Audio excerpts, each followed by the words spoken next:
I'm Justin from Kinstar Heating and Cooling in Edmonton, Alberta. We're here in our shop showing you the insides of a hot water tank and what it looks like when it's never been flushed.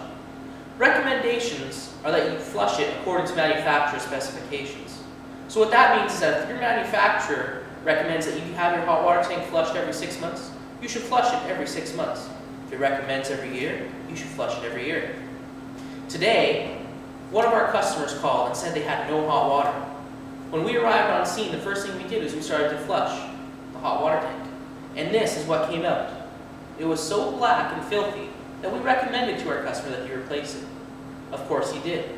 So now what we're going to do is we're going to take this hot water tank that has never been serviced in its whole life. So we're expecting to find a lot of sediment in the bottom of this tank when we cut it open. The first thing we're going to do is we're going to flush some fresh water down the pipes and see just how much black sediment comes out from the bottom. So what we're going to do is we're going to take this fresh, clean water from the City of Edmonton taps and we're going to pour it right into the hot water tank. As we do, notice down here from the tap where we're supposed to flush it, how much sediment comes right out. This is where we regularly flush your hot water tank. What that does is basically drain all the sediment, because sediment tends to collect on the bottom. What that does is when sediment collects on the bottom, it prevents heat transfer from your burners to your water tank, making your water tank less efficient. So watch now as we start to pour just how much sediment comes out of this tank.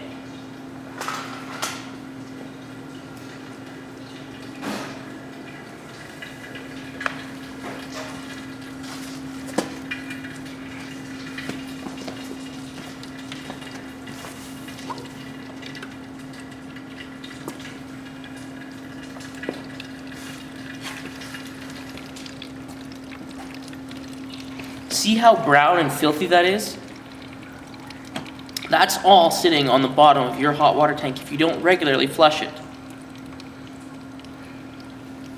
Next, we're going to take a look at your anode tube, something that helps to prevent sediment buildup. Just to give you a better view, this on your right-hand side is the water that we just pulled out of the tank. This in the sealed jar is what we pulled out earlier the first time. As you can see, there's definitely more mineral buildup in the jar on your left than there is on your right, proving that flushing your hot water tank definitely helps to get rid of that sediment buildup. Now what we're going to do is we're going to take a look at your anode tube next. What this is this is a device generally central in your hot water heater that prevents mineral buildup by attracting minerals to it. This should be checked as per manufacturer's instructions by a qualified technician. And every now and then they need to be replaced. Because what happens is minerals build up on it, but eventually as it ages, it tends to deteriorate. And what will happen is this rod, as you can see,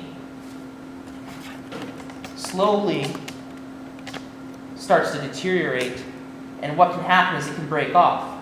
As you can see, this is how big your anode tube was when this tank was first installed, and this is how much it has shriveled and shrunk since.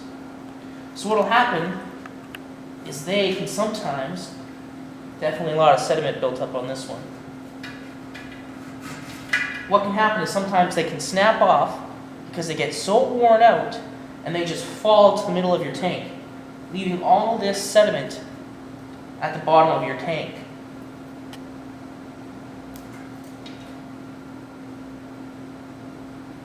And as I said before, they need to regularly be changed because they do wear out and break over time.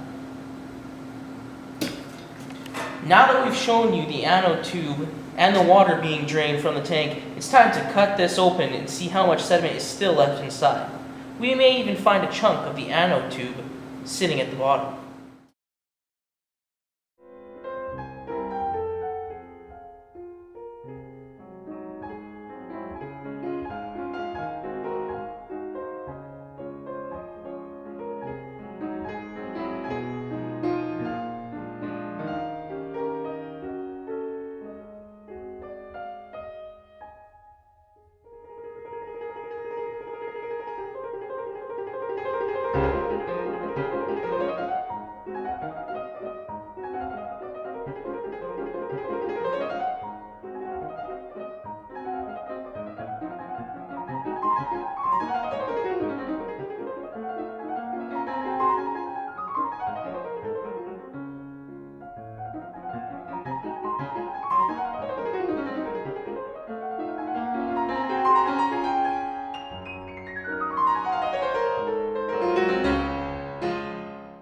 Now that we've cut this open, let's take a look at just how much sediment is built up inside.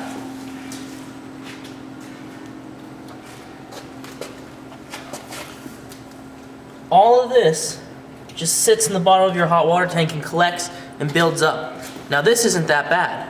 One that's maybe 30 years old might be filled right to the top and not even be able to drain. And as mentioned earlier, here is the other half of your anode tube. Obviously it fell off, cracked, and just is laying in the bottom, collecting all this sediment. That's it for today. Thanks for watching as we tore apart this hot water tank. Hopefully you learned a few things about flushing your hot water tank and the importance it plays in maintaining a healthy and clean home. Please hit the subscribe button and don't forget to visit our website, www.tinstar.ca. Check back at least once every month or so to find helpful, useful tips that you can use around the house to help improve the efficiency of your home and help maintain your home properly, saving you money. Thanks for watching.